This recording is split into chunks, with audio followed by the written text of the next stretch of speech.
آفر اختصاصی شرکت میکی وست این بار برای شما یک واحد مناسب شهروندی 3 خوابه با متراژ 220 متر هست. حالا کجا؟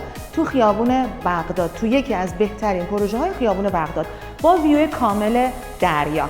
سالن رو دارید، از هر طرف ویو دریا رو شما دارید. میریم حالا اینجا توی ورودی خونه، اینجا کمدها رو داریم و بعد این کنار آشپزخونه.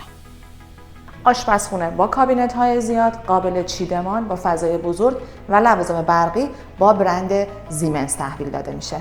حالا بریم اتاق خوابا رو ببینیم. تو ورودی به سمت اتاق خواب‌ها اولین در یه سرویس بهداشتی برای مهمان داریم، اتاق خواب اول، اتاق خواب دوم، اتاق خواب سوم و اینجا لاندری رو داریم. همه اتاق خواب‌ها ویو دریا رو دارن. حالا میخوام مستر رو بهتون نشون بدم. و همه اتاق خواب‌ها کمد دیواری دارن. یه چیزی که این واحد خیلی چیز عجیبی داره، این اتاق خواب مسترش که من تا حالا هیچ جایی ندیدم، اینه که سرویس بهداشتیش هم ویو دریا داره. برای گرفتن قیمت و اطلاعات بیشتر از این واحد، یعنی آفر اختصاصی شرکت میکی وست، با ما در تماس باشید.